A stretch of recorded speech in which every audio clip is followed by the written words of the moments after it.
Okay.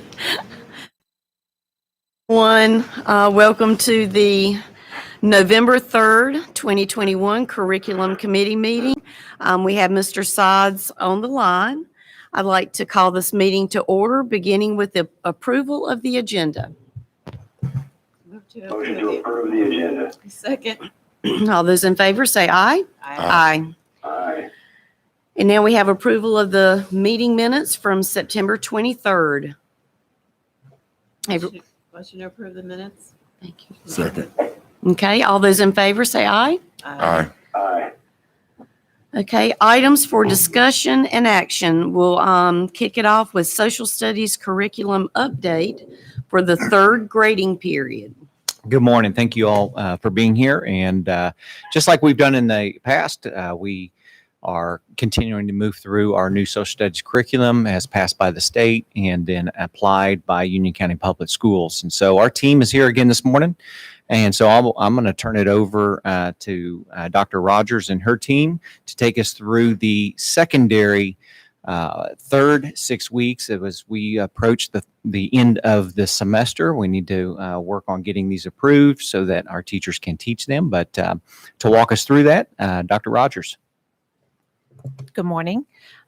Thank you for the opportunity to be here today. Just in general, the writing of the social studies units has continued, and we're ready to present the term 3 secondary units for review. Again, a huge thank you goes out to our entire social studies curriculum writing team for their continued work and their efforts, all the while supporting teachers throughout the district. Just to note, our term 3 K-5 units will be ready for review at our next curriculum committee meeting late November. Our elementary social studies team truly appreciates the extra time to develop those term 3 units. For our 6-8 units, we continue to include compelling questions and performance tasks to engage students. The units also have students determine how history has shaped many aspects of our world today. With the high school development, units are conceptually based and follow a sequence from 1945 to the present, and this includes micro and macroeconomics as an area of exploration. So we can go through the curriculum similarly to last time. With the middle school units, they focus on comparing Greece and Rome, the European Middle Ages, global conflicts and modern issues, World War II and the Cold War era, and then finally contemporary developments. And I'd like to open it up for questions at this time. I do not have any questions. Mr. Sods, do you have any questions? I do not have any questions. Okay. I don't have a question. I just was super impressed with all the information in here, and I felt like it really covered like any topics that have been asked about previously, like they're all in here. So Thank you very much. So moving on to the high school units, they focus on human rights and social movements, contemporary geopolitics, and micro and macroeconomics. So what questions do you have?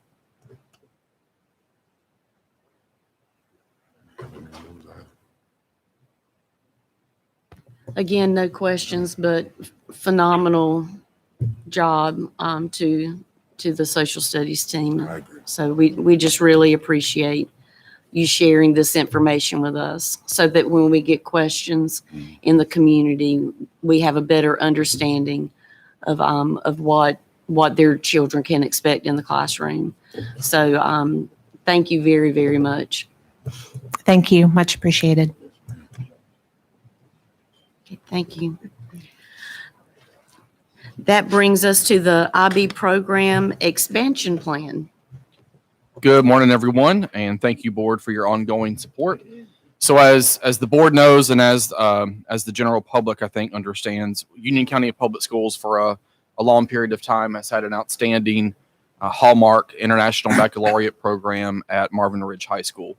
Over the past few years, we've tried to make attempts, and that with the board support, to expand options and access to that program through such strategies such as beginning that program in 9th grade as opposed to just 11th, offering transportation, which to some degree was not very successful in terms of the return on investment we had in that.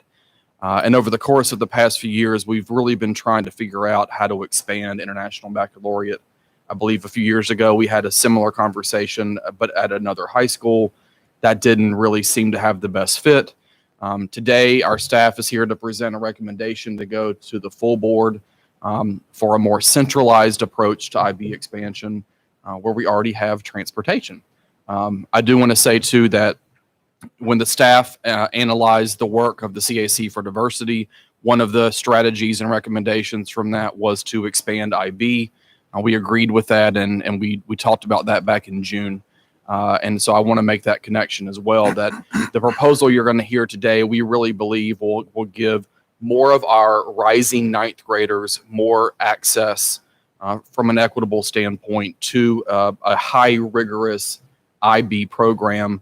And as a superintendent, I think that having two IB programs is a phenomenal thing for Union County Public Schools. So I'll turn it over to Dr. Bree Love and Ms. Gardner, and they'll kind of, I think they have a front and back one-page handout for the committee. Yes, I believe here's was this, also in board here docs. is the handout. This handout is in board docs as well for public. With us this morning is Ms. Jessica Garner, who is our Director of College Readiness and who oversees our DLI across the district, as well as other aspects of college readiness in which IB program fits within. So, Ms. Garner. Well, good morning. It's good to be back and see you all again. I want to just start real quickly with kind of an overview of what IB is. I think that there were different folks here, and just to kind of give you an understanding of what it is and why it was created. So this program was founded in 1968, and it was founded in Switzerland. The idea behind it was their original vision statement was an education that can unite people, nations, and cultures for a sustainable future. And so if you look at the origin of the very first program, the idea was that as people started to travel more with international diplomats, when you had multinational organizations, all of these folks were looking for almost an internationally recognized university admissions prep program.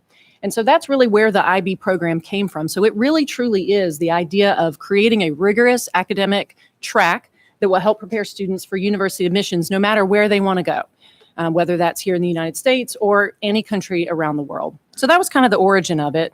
And in Union County, as you can kind of see, we have had increasing enrollment over the last few years.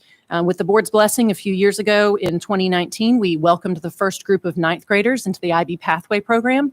That is not actually recognized by the International Baccalaureate. This was our attempt to get kids into the same high school, make sure they were ready for the rigor, make sure they had all the prerequisites necessary to be able to be successful for that diploma program that really is a 2-year program. So we started that, and as you can see in the 2019-2020 school year, we increased the number of students. That year we had 9th graders and 11th and 12th graders. And then in 2020-2021, we actually had a full 9th through 12th grade group there. Our enrollment did drop off a little bit this current year. I think you can attribute that a little bit to COVID. I think kids might have been a little bit shy of entering a rigorous program after a crazy year, and they weren't real sure what this year was going to look like. And it was the first year, too, that we said up front to kids, we will not provide transportation. So I think that deterred a few. One other interesting thing to note, I think a lot of the kids who were in it in 2020, 2021, who didn't have transportation participate. We had a large number of students that participated remotely. And so I think that once that transportation piece, once they realized they were going to have to go, they said, you know what, it's really far. I know that I actually have a neighbor who was in that situation and just said, we just can't, it's too much. So essentially, this diploma is that students will take courses, regular honors courses in 9th and 10th grade. They also have to make sure they have gotten through a third level of a world language. And then students in 11th and 12th grade start the official IB diploma program. And so all of our students have to participate in what's called the IB core. That is one course called Theory of Knowledge. Kids really learn what it's like to learn. And so they explore 8 different ways of knowing. As part of the program, they also do an extended essay, and they participate in what's called a creativity, activity, and service project that they do. Those last two, the essay and the project, are not courses. They are just components that go along with it. All of the IB courses span 2 years. So students take part 1 their junior year and part 2 their senior year. And essentially these courses also meet the high school graduation requirements. So they're, the North Carolina Department of Public Instruction has identified these particular IB courses satisfy these high school graduation requirements. There are some electives allowed in there, but essentially there's 7 different courses. And we have seen increased enrollment in this program over the past few years, even once we really started to focus on some of this before we expanded. And I think the IB Pathway program is really successful.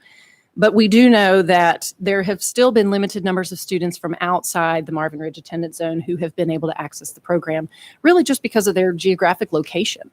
And so our proposal is to place a second International Baccalaureate Diploma program at CATA, which is centrally located with transportation already established.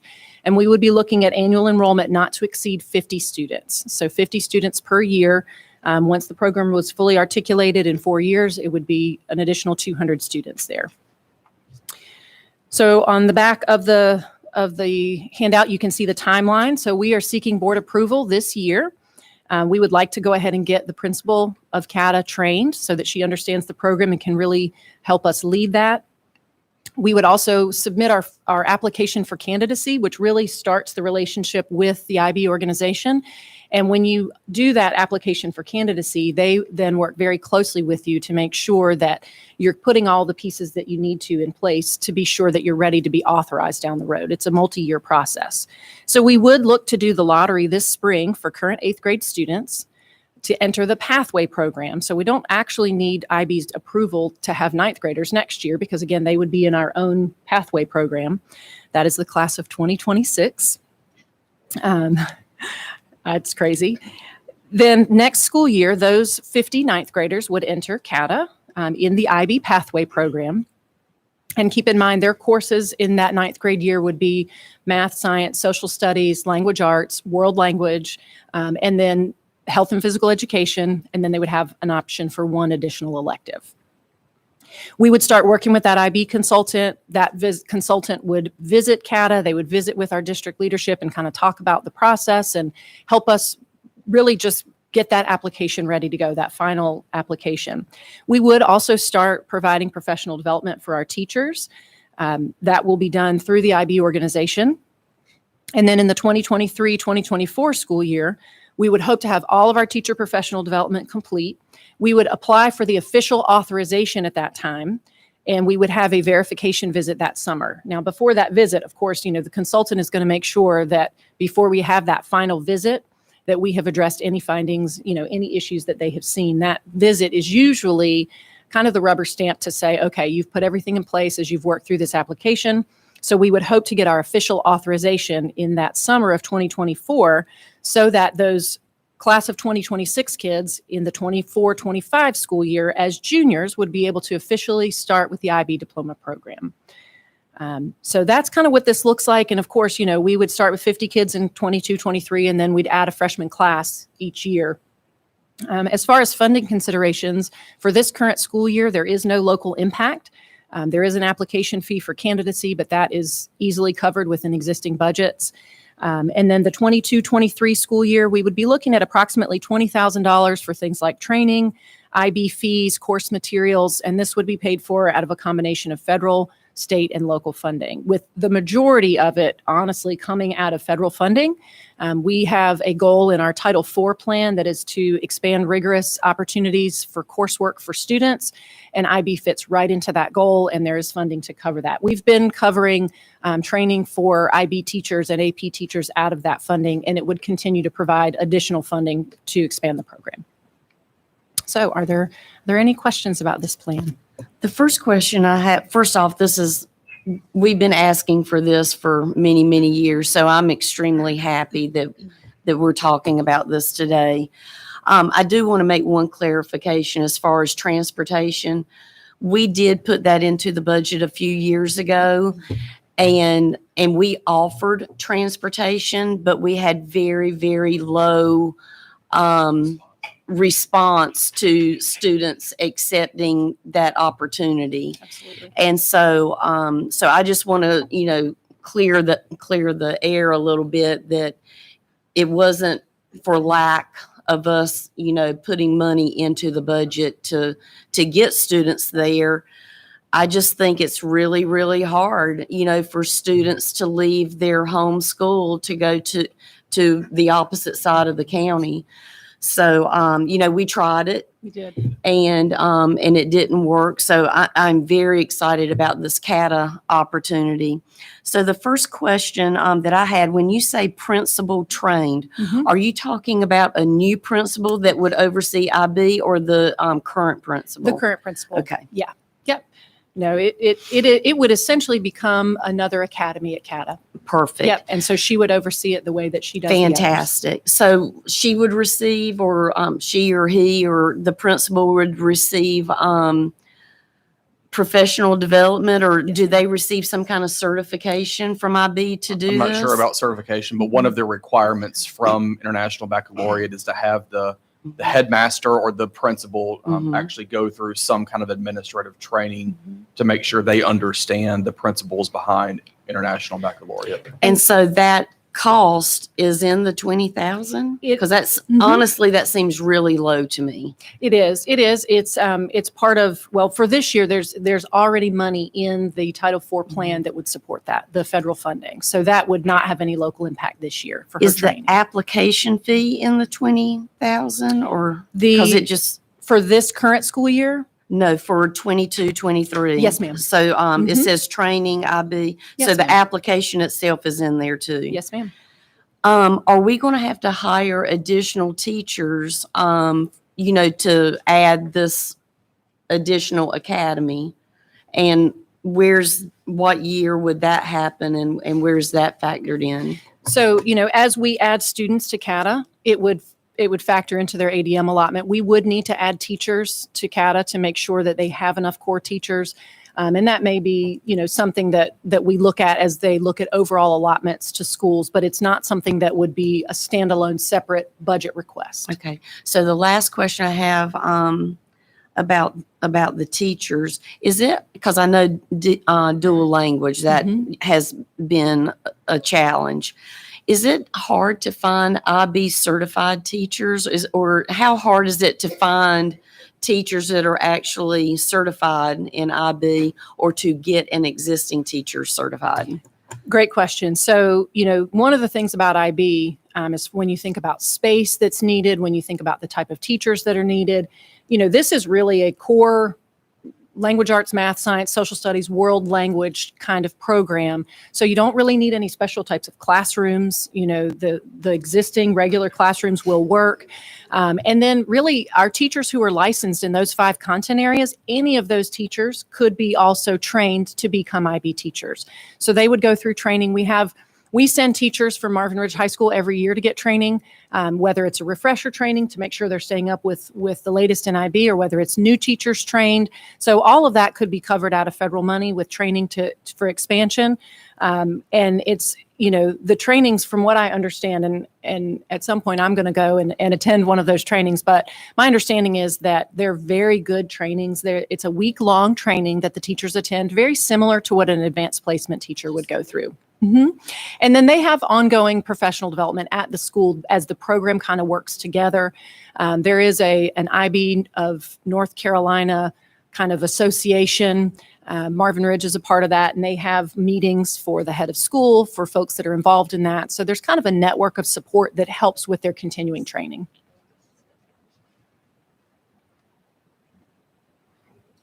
Are there any questions, Mr. Sods, board members? Yes, I have a question. Can you address to qualify for the lottery, what the students' academic requirements would be?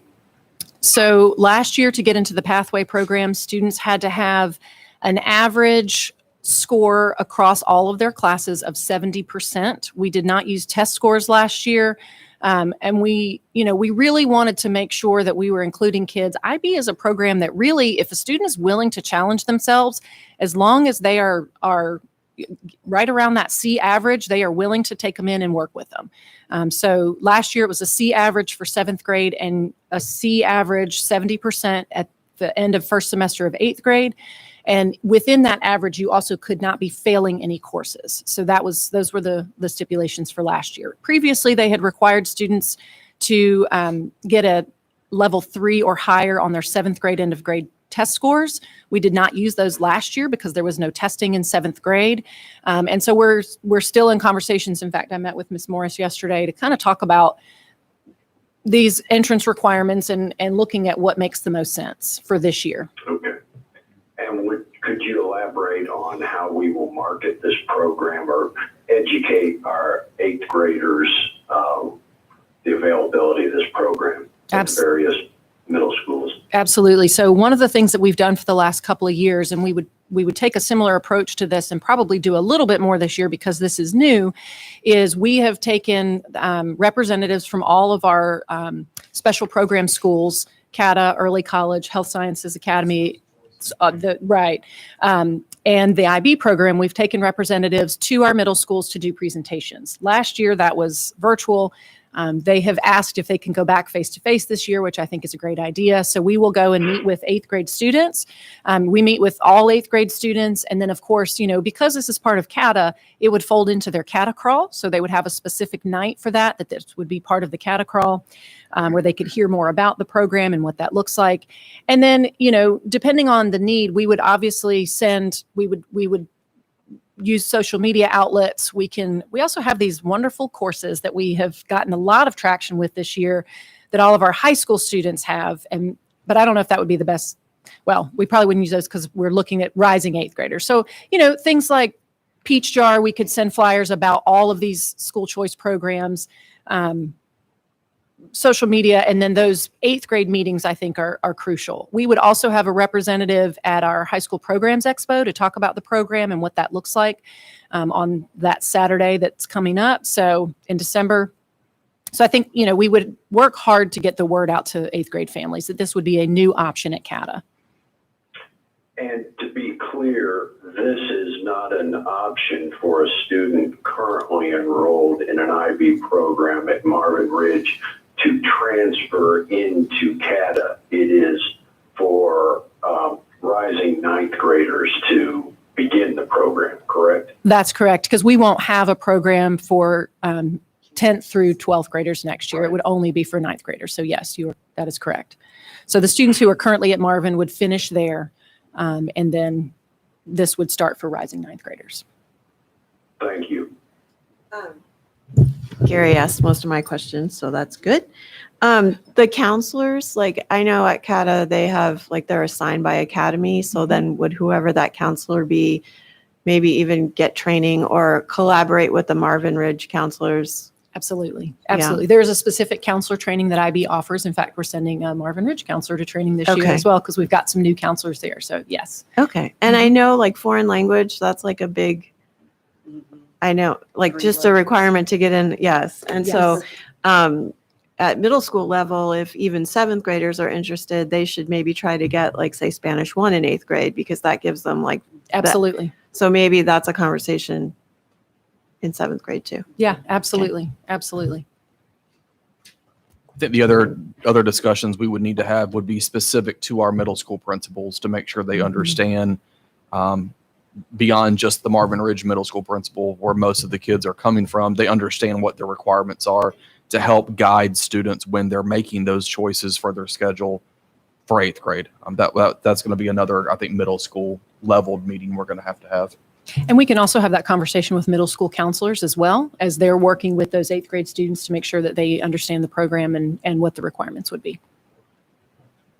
You really have to, in middle school, in 7th grade. Yes. Yeah, because you have to get the half year in 7th grade to then get the full year in 8th grade. That's right. Yeah. So I had one question. You had mentioned 50 students per year, and the 200 by the time we phase this all in at CATA. I know that in the past, we might lose some, so we might not get to the 200. Right. families transfer or whatever. So looking at Marvin Ridge, at one point they might have had 100 per grade level. And so it's kind of I have a two-part question. I know 50 might be good, starting a new program, but in all likelihood, we're not going to have those same 50 by the time they're in 11th or 12th grade for various reasons. They may change their mind. They may switch over to another academy. They're at CATA. So how many students, like for engineering or performing arts or auto collision, do you know how many students they accept per year into the other academies, and how did you arrive at the 50? So I can share the numbers that they accepted last year based on the number of applicants. I can go, academy by academy if you want me to. So, I mean, it varied. The largest was medical science. That was 122 students. Software development and game design was 86 students. And then the smallest were all the way, and you had 48, 40, 20, 21, 25. Pre-engineering was 62, all the way down to the auto tech was 16 and collision was 8. Right? So very small numbers of students. The 50 really came from thinking about the interest from the other schools and what we had been able to kind of market to at Marvin. When you look at it, that is across the 8 middle schools that would be going to the CATA IB program, because of course Marvin Ridge Middle School students would go to Marvin for their IB program. That is around 6 students per cluster per grade level. And so, that was consistent with kind of the numbers that we had allotted to Marvin, and we just wanted to continue that opportunity. It's a goal. And it seemed, we had a wait list the last 2 years for that Marvin Ridge IB program. We did work our way almost completely through the wait list. We had some clusters that weren't represented. With applicants, it was just too far. So, we were thinking that 50, based on the numbers we had seen previously at Marvin, made sense. And that would also not overwhelm CATA with their space requirements. Yeah. That's a perfect way to put it, because that's exactly what I meant, is we don't want to overwhelm, something that's so new. So thank you for that answer. That definitely helps me a lot. So the last question I have is, Marvin students, if they're interested in IB, they will have to stay at Marvin. This is for all of the other clusters. So that's the intention. That is a policy question that Ms. Morris would have to address. But if there is a program available at their home school, I can't necessarily see why the district would want to pay to send them to CATA for the same program. So that's kind of my thought. But that would have to be a policy. Yeah. Thank you. Yeah, policy 413 and the administrative guidelines are going to be on the agenda for the next policy committee meeting to kind of clarify that students would have one option for IB if they're Marvin or anywhere else. Nope, I'm done. I was just going to say, as far as what Ms. Merrill said, as far as what I remember from CATA, is that you can't switch around academies. That is So correct. would we keep that where if they end up not caring for IB, they would just go back to their home school? Yes, but they would have to stay for their 9th grade year, Right. which has been true at CATA as well. Okay. I thought there was one opportunity, if there became an opening, you could, so there's no, I'm not No. aware of that, but I I, I They don't know the they answer to do that. take applications Mhm. after the 9th grade year Right. if they have an open. yeah, I thought there Yeah. was an Yes, opportunity. They do. Because I know you have to Those put, spaces. when you apply, you have to give your first and second choice. And so I think a lot of students may not get their first choice. So they take the second choice, hoping that if an opening is available, they can transfer. So there is, okay. So Yes, they do could allow they that. apply like they do at CATA in 10th grade to be an IB? I If think they that it don't would- go for 9th, because it wouldn't really. I think that it would follow the same process as long as they had met the prerequisites before that 10th grade year. And if there's a spot. And if Right, there's a exactly. space, yes. Yeah. Okay. Yes. And it'll be through Scribbles. Yes, ma'am. Perfect. I have one last question. Yes, sir. when this program is fully implemented, 200 students, how many classrooms do you anticipate that will require? Do you want to answer that, Dr. Breedlove? Yes, sir. If you look at a ratio of either 25 to 30 students in a classroom, you can see that would probably anywhere between, I'm assuming 6 classes, 7 classes, something like that. Could be 8, just depend on how they break that up. But, there are, I am unaware at this time if teachers at CATA float. And so there are, when you think about those classrooms, Hopefully they do. no, sir, when you think about those classrooms then are empty, for planning periods and in that there's plenty of, there's 25% of the building is vacant at this point. So there's plenty of room for that additional, when it's fully, Okay. when there are 200 students, there's plenty of room for those students. Especially since these Well, don't the reason require. I ask is one of the things that I have advocated is the highest demand academies at CATA, an expansion to come closer to meeting the demand. In other words, I don't want to have to turn away kids through a lottery if we can expand the program to an acceptable, where it will be self-sufficient. In other words, support another teacher, another classroom. When this program is fully implemented, will it absorb the current vacant classes, which would make expansion on any of the existing academies difficult? Well, I struggle to answer that question because it depends on the academy. These are primarily core classes and don't have any special needs for those classes. When we talk academies, there may be equipment and labs and special items that are needed. So it really depends. There might be some upfit required, but I'm talking about basically, is there going to be physical classrooms, whether they're required to fit or not, for that particular academy? In other words, a computer academy that we have to equip with computers to use that room. But I'd like to know, we have 25% vacancy right now of number of classrooms, I assume, not classroom space. But when this program's fully implemented, it's going to take up 8. Is there going to be any room, or is CATA going to be at capacity so that any possible expansion of other programs and whatever that would require is not going to be feasible? I think the clarification is there. Yeah, go ahead. Maybe the clarification is that 25% right now is not classrooms that are just sitting empty all day. It is thinking about during other teachers' planning periods that they have 1 out of 4 a day. Those classrooms would be available for IB classes because there isn't any special equipment required. So, the existing space at CATA can accommodate this type of program, whereas I'm not sure about the other academies because there actually aren't 25% extra classrooms that are not being used all day long. It's that existing classrooms 1/4 of the day are vacant that teachers could float into them. In other words, they're not utilized 100% of the school day. Correct. That's So correct.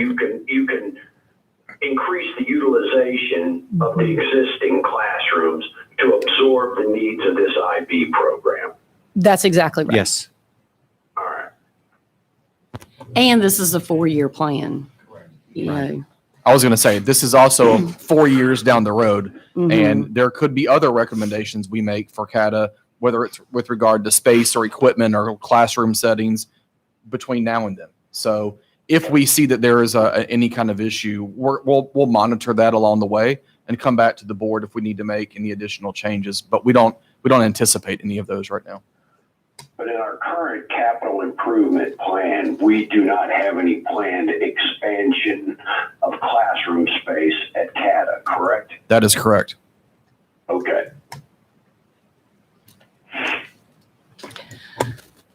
Again, I know the board is super excited about this because this is something that we have really been advocating for, for 5, 6 years. So we're really excited about this presentation today. And I'm excited for the other clusters to have the same opportunities as the Marvin IB program, because no matter where you go, another district, no matter where you move, to another state or to another country, this is a program that will benefit students that want to do the work. So I'd like to offer a motion to recommend approval to the full board. Second. okay, all those in favor say aye. Aye. Aye. Aye. Okay, thank you very much. You wear a lot of hats. Thank you. Thank you. Okay, items to be taken to the full board will be the social studies curriculum update for the third grading period and the IB program expansion plan to CATA so that we can prepare for a spring lottery for rising ninth graders. Our next curriculum meeting will be November 18th at 10 a.m. If necessary, but I think we identified we do need to have one for social studies, I think, at the end of the month. Yeah, and we're going to have Gary, everyone put this on your calendar because we're going to have a lot on the agenda at our November meeting. And I just want to confirm, do you want to do 9 o'clock or 10 o'clock? Okay. It says 10 o'clock, so let's go with what's in print, 10 o'clock. And with that, I'll accept a motion to adjourn. So moved. Okay, all those in favor say aye. Aye. Aye. Aye. Thank you, Gary. Have a good day.